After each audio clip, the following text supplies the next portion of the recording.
The Lord. Hallelujah. ईश्वर की स्तुति हो, ईश्वर को धन्यवाद। प्यारे मित्रों, बाइबल धर्म ग्रंथ हमें बताता है, एक वचन है धर्म ग्रंथ का, कि जब मनुष्य के विरुद्ध अपराध करता है तो ईश्वर मध्यस्थ होकर उसका न्याय करता है। जब मनुष्य के विरुद्ध अपराध करता है तो ईश्वर मध्यस्थ होकर उसका न्याय करता है। परंतु अगर मनुष्य ईश्वर के विरुद्ध अपराध करता है तो उसका मध्यस्थ कौन? सैमुएल के ग्रंथ से बहुत सुंदर वचन है कि अगर मनुष्य के विरुद्ध अपराध करता है तो ईश्वर मध्यस्थ होकर उसका न्याय करता है। परंतु अगर कोई मनुष्य ईश्वर के विरुद्ध अपराध करे तो उसका मध्यस्थ कौन? क्या हमें पता है उसका मध्यस्थ कौन? अगर मनुष्य के विरुद्ध अपराध किया, ईश्वर बीच में आकर न्याय करता है। परंतु अगर मैंने उस मुक्तिदाता के विरुद्ध अपराध किया तो मेरे लिए कौन मध्यस्थ करेगा? वह है हमारी माता मरियम। माता मरियम ही एक ऐसी मात्र इस संसार में महिला है जो पवित्र आत्मा से, सामर्थ से भरी हुई है। वचन कहता है संत लूकस में, जब गैब्रियल दूत माता मरियम के पास आया और उसने माता मरियम से कहा, आप गर्भवती होंगी, आप ईश्वर के पुत्र की मां बनेंगी। देखिए कितना सुंदर शब्द वो ईश्वर के दूत ने माता मरियम को सुनाया। वह डर गई। मात्र 16 साल की थी उस समय वो डर गई क्योंकि उसका विवाह नहीं हुआ था। परंतु उस दूत ने कहा, आप ईश्वर के पुत्र की मां बनेंगी। तब माता मरियम ने यही शब्द निकाले, यह कैसे होगा, यह कैसे होगा? तब उस स्वर्गदूत ने कहा, सर्वोच्च प्रभु की शक्ति की छाया आप पर पड़ेगी। सर्वोच्च प्रभु की शक्ति की छाया, और जो आपसे उत्पन्न होंगे, वचन कहता है, बाइबल हमें बताती है, और वो जो आपसे उत्पन्न होंगे वो पवित्र होंगे। तब माता मरियम कहती है, मैं प्रभु की दासी हूं, आपका कथन मुझ में पूरा हो। देखिए कितनी सुंदर बात माता मरियम ने कहा, मैं प्रभु की दासी हूं, आपका कथन, वह शब्द जो ईश्वर ने दूत के माध्यम से माता मरियम को कहा था। माता मरियम ने उस शब्द को अपने गर्भ में रखा। वह शब्द ईश्वर का इकलौता पुत्र था। वह शब्द माता मरियम ने संभाल कर रखा। क्या मैं इन शब्दों को अपने हृदय में, अपने मन में, अपनी आत्मा में, अपने शरीर में संचित करता हूं, जिस प्रकार माता मरियम ने करा? उसने इस शब्द को अपने गर्भ में धारण किया, गर्भ में रखा। वो शब्द बढ़ता गया, वो शब्द बढ़ता गया, वो शब्द, प्यारे मित्रों, बढ़ता गया, वो शब्द बढ़ता गया। एक दिन वो शब्द देह बन गया। The word became flesh. वो शब्द देह बन गया और सारी मानव जाति को मुक्तिदाता प्राप्त हुआ और सारी मानव जाति मुक्त हो गई। The word became flesh. प्यारे मित्रों, सवाल एक उठता है कि किस प्रकार माता मरियम ने उस शब्द को अपने गर्भ में संचित रखा। माता मरियम ने उस शब्द को अपने विश्वास के द्वारा, माता मरियम एक ऐसी महिला थी जो अपने विश्वास को दैनिक जीवन में क्रियाशील करती थी। She lived by her faith. She practiced her faith. She loved the word based on the faith. माता मरियम का विश्वास इतना मजबूत था उस ईश्वर पर कि उसने अपने दैनिक जीवन में अपने विश्वास को क्रियाशील किया। मुझे और आपको भी माता मरियम के समान अपने दैनिक जीवन में उस विश्वास को क्रियाशील करना पड़ेगा।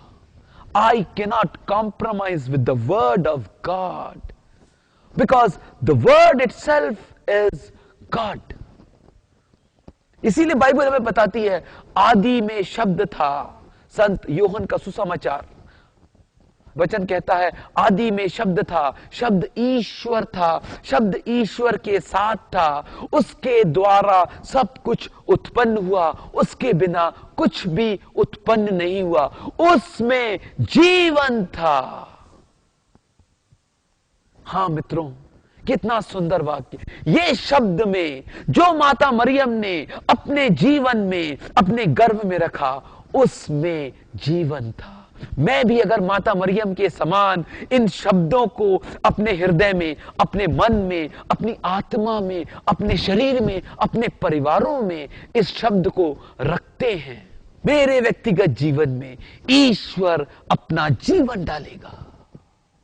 माता मरियम कहती है कि मैं प्रभु की दासी हूं, आपका कथन मुझ में पूरा हो, जैसा आप चाहते हैं वैसा ही हो।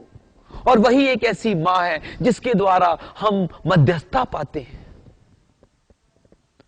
क्योंकि वो परिवारों की माता है।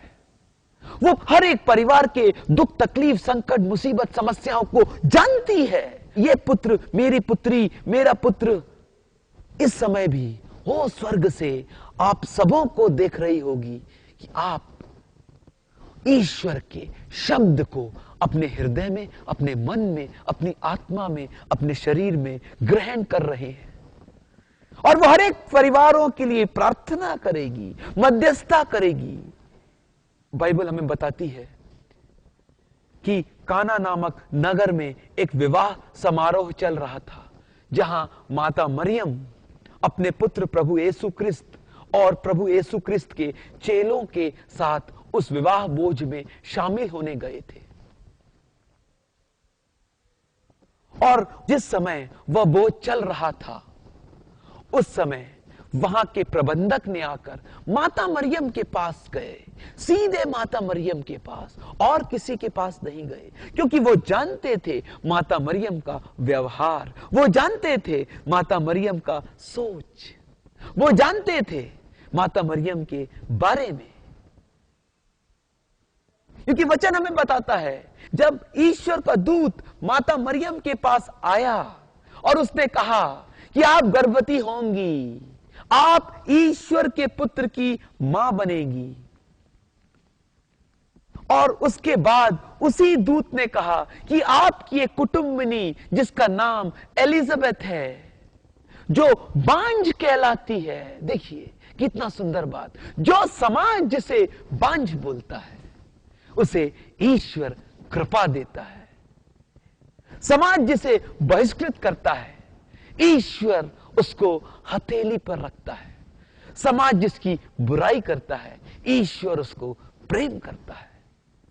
जो बांझ कहलाती थी, उसका 6वां महीना चल रहा है, और तब माता मरियम खुशी से फूली नहीं समाई।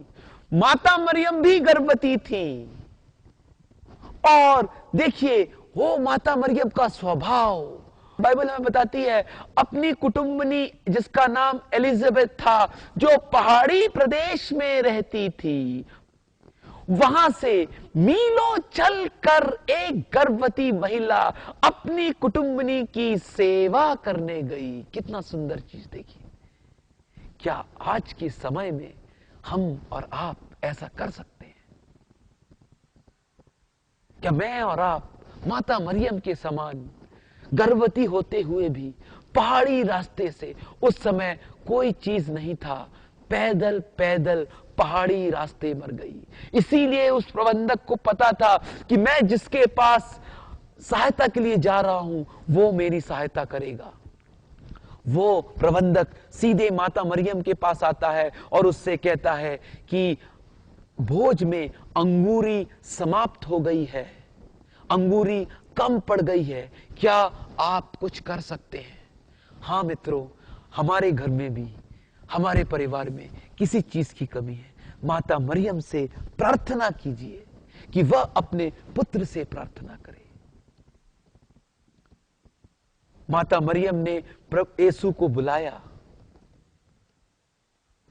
यहूदी समाज में अगर हम इतिहास देखते हैं तो उसमें हमें यह पता चलता है कि वहां का विवाह समारोह में महिलाएं एक तरफ रहती थी और पुरुष दूसरी तरफ।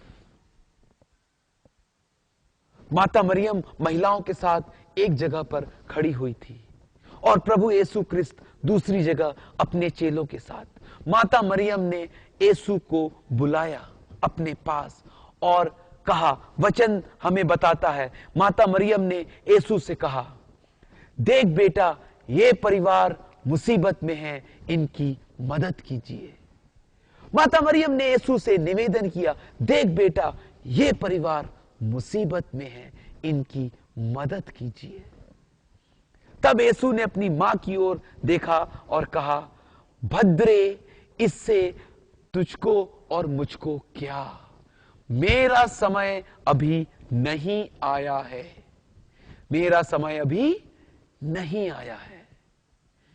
माता मरियम ने यीशु से कहा, देख बेटा, ये परिवार मुसीबत में है, इनकी मदद कीजिए। तब यीशु ने कहा माता मरियम की ओर देखकर, भद्रे, इससे मुझको और तुझको क्या, मेरा समय अभी नहीं आया है। तब माता मरियम ने यीशु के चेलों से कहा, जैसा हो कहे वैसा ही तुम करो। परंतु यीशु ने तो मना कर दिया था, है ना मित्रों? आप लोग जानते हैं, बाइबल अगर पढ़ते होंगे आपको पता है, काना के विवाह में यीशु ने मना कर दिया था। यहां पे रहस्य है, हमारी माता मरियम का रहस्य कि वो एक मध्यस्थ है, ईश्वर से निरंतर हमारे परिवारों के लिए प्रार्थना करती है। यहीं पर यह रहस्य छुपा हुआ है। आप लोग चाहते हैं वो रहस्य जानना? आइए मैं आपको बताता हूं क्या रहस्य है। माता मरियम ने यीशु को अपने पास बुलाया, यीशु आए। माता मरियम ने यीशु की ओर देखा और कहा, देख बेटा, ये परिवार मुसीबत में है, बेटा, इनकी मदद करो। यीशु ने कहा, भद्रे, इससे आपको और मुझको क्या, मेरा समय अभी नहीं आया है। तब माता मरियम ने गौर से, ध्यान से यीशु की आंखों में अपनी आंखों को डाला और कुछ कहा। फिर यीशु ने माता मरियम की ओर देखा, माता मरियम ने यीशु की ओर देखा, यीशु ने माता मरियम की ओर देखा, फिर माता मरियम ने यीशु की ओर देखा। मां और बेटे की आंखों ही आंखों में बात हुई। वह क्या बात थी? बाइबल में इसके बारे में वर्णन नहीं है, परंतु यह बात थी कि माता मरियम ने यीशु से कहा, बेटा, अभी तुम कह रहे हो कि मेरा समय नहीं आया है। जब मैंने तुम्हें अपने गर्भ में धारण किया था, मेरा समय भी नहीं आया था, परंतु उस पिता परमेश्वर की इच्छा को पूरी करने के लिए, मानव जाति को उनके पाप से मुक्त करने के लिए मैंने तुम्हें अपने गर्भ में धारण किया था। तब मेरा समय भी नहीं आया था। जैसा ईश्वर की इच्छा, उसकी योजना है, वैसा करो। जब माता मरियम ने प्रभु यीशु क्रिस्त को अपने गर्भ में धारण किया था, माता मरियम का भी समय नहीं आया था, उसका विवाह नहीं हुआ था, परंतु उस ईश्वर की इच्छा, उसकी योजना को पूरा करने के लिए माता मरियम ने यीशु को ग्रहण किया और फिर कहा उसके चेलों से, जैसा यीशु कहे वैसा करो।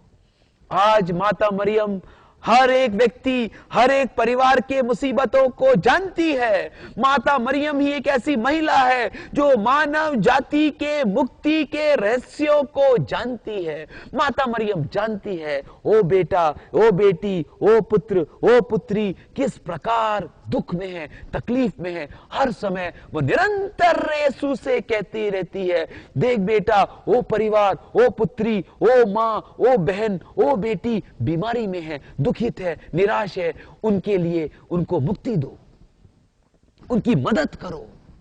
अगर हम आज माता मरियम के समान अपने व्यवहार को बनाएं, छोटी छोटी बातों में भी माता मरियम के समान हम बने, तो जरूर माता मरियम यीशु से निरंतर मेरे और आपके परिवार के लिए प्रार्थना करेगी। क्योंकि माता मरियम ही एक ऐसी मां है जो हमें हमारे परिवार के, हमारे व्यक्तिगत जीवन के मुक्ति के रहस्यों को, बंधन से मुक्त करने के बातों को जानती है और यीशु से निरंतर हमारी मुक्ति के लिए प्रार्थना करती है। माता मरियम ने अपने विश्वास के द्वारा अपने व्यक्तिगत जीवन में निरंतर आगे बढ़ते चले गई। और यही वजह है कि आज माता मरियम हम सबों से यही कहती है, जैसा मेरा बेटा कहे वैसा करो, डू व्हाट ही सेज। और प्रभु यीशु हमसे कहते हैं, और माता मरियम उनके साथ रहकर मुझसे और आपसे कहती है, तुम सिर्फ छोटे छोटे काम किया करो, तुम सिर्फ छोटे छोटे काम करो, और मेरा बेटा तुम्हारे जीवन में, तुम्हारे परिवार में बड़े काम करेगा। तुम सिर्फ थोड़ा सा पानी भरो, मेरा बेटा अंगूरी बनाएगा। तुम पत्थर को हटाओ, मेरा बेटा लाजरस को जिंदा करेगा। तुम मुझे पुकारो और मेरा बेटा तुम्हें आंखें देगा। तुम झुक के मेरे बेटे के पास विश्वास के साथ जाओ, उसके कपड़े को छुओ, मेरा बेटा तुम्हें चंगाई देगा। हमें अपने दैनिक जीवन में, अपने पारिवारिक जीवन में छोटे छोटे कामों को महत्व देना है। ईश्वर का वचन कहता है, झूठ मत बोलो, हमें नहीं बोलना है। ईश्वर का वचन बोलता है, इस संसार के दूषण से अपने आप को मुक्त रखो, हमें अपने आप को मुक्त रखना है। ईश्वर बोलता है, क्षमा देते जाओ, क्षमा देते जाओ और मैं तुम्हें चंगाई दूंगा। समर्पण करो, पश्चाताप करो अपने पापों के लिए, अपने पूर्वजों के पापों के लिए, और मैं तुम्हें शांति दूंगा, मैं तुम्हें मुक्ति दूंगा। माता मरियम और प्रभु यीशु क्रिस्त का जीवन अस्तबल में शुरू हुआ और माता मरियम का जीवन यीशु के चरणों पर अंत हुआ। यीशु का जीवन अस्तबल में शुरू हुआ और अपने चेलों के चरणों पर अंत हुआ। प्यारे मित्रों, ऐसी मां जो निरंतर हमारे मुक्ति के रहस्य को जानती है, ऐसी मां जो निरंतर हमारे दुखों और तकलीफों में यीशु से प्रार्थना करती है, एक ऐसी मां जो हर समय अपने पुत्र से बोलती है, देख बेटा, ओ बेटी, ओ पुत्री, ओ मां, ओ बहन दुख में है, तकलीफ में है, बीमारी में है, उनकी मदद करो। और यीशु हर समय अपनी मां की बात जरूर मानता है। जो भी आज इस कार्यक्रम को देख रहे हैं, इस प्रार्थना सभा में उस मां से प्रार्थना करेंगे। हम सभी लोग मिलके अपने अपने परिवारों के लिए, अपने दुख को, अपनी बीमारी के लिए माता मरियम से प्रार्थना करें कि वो यीशु से प्रार्थना करे हमारे और आपके लिए। क्योंकि माता मरियम कभी भी हमें निराश नहीं होने देती, क्योंकि वही एक ऐसी मां है जो मानव जाति के मुक्ति के लिए, परिवारों की मुक्ति के लिए, परिवार के दुख दर्द को सबों को जानती है। आइए आज हम सारे परिवार के साथ, अगर आप अपने कमरे में एक साथ बैठे हुए हैं या जहां कहीं भी हैं, वहीं पर खड़े हो जाएं आंखों को बंद करे, अपने दोनों हाथों को जोड़े और ईश्वर से विशेष रूप से आज परिवार के हर दुख, तकलीफ, संकट, मुसीबत, समस्या, बीमारी, उन सबों से मुक्ति पाने के लिए ईश्वर से प्रार्थना करें और माता मरियम से भी प्रार्थना करें कि वो हमारे लिए प्रभु यीशु क्रिस्त से प्रार्थना करें। आंखों को बंद करते हैं। हे पिता ईश्वर, हम आपको हृदय से धन्यवाद देते हैं, आपकी स्तुति करते हैं, आपकी आराधना करते हैं। आप महान हैं, आप दयालु हैं, आप दयासागर ईश्वर हैं। आपने हमें माता मरियम के समान एक ऐसे मां को दिया है जो हमारी एक बहुत ही मजबूत मध्यस्थ है। जब भी हम, हे ईश्वर, आपके प्रति जो भी पाप करते हैं, माता मरियम एक मजबूत मध्यस्थ बनकर हमारे लिए आपसे प्रार्थना करती है। हे ईश्वर, हमें ऐसी प्रज्ञा, ज्ञान, विवेक, बुद्धि दीजिए ताकि हम भी माता मरियम के समान कह सके, मैं प्रभु की का दास हूं या मैं प्रभु की दासी हूं। आपका हर एक कथन मेरे और मेरे परिवार में पूरा हो सके। हे माता मरियम, हम आपसे भी प्रार्थना करते हैं, आप हमारे परिवारों के लिए इस चैनल के माध्यम से जो भी लोग ये कार्यक्रम देख रहे हैं, उन सबों के परिवारों में जाइए। आपकी सामर्थ, आपकी शक्ति परिवारों में पहुंच जाए। जिस प्रकार सर्वोच्च प्रभु की शक्ति की छाया माता मरियम पे पड़ी थी, उसी प्रकार सर्वोच्च प्रभु की शक्ति की छाया भी हर एक परिवार पर पड़े जो भी इस कार्यक्रम को देख रहे हैं। उनका हर दुख, तकलीफ, संकट, मुसीबत ईश्वर दूर करे। यीशु नाज़री के नाम पे हर एक बंधन टूट जाए।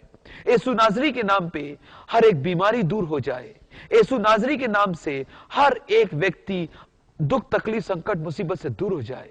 यह विश्वास और भरोसा हम करते हैं यीशु नाज़री के नाम से। यह प्रार्थना करते हैं प्रभु यीशु क्रिस्त के नाम से। उसे सुन और ग्रहण कर। आमीन, आमीन, आमीन।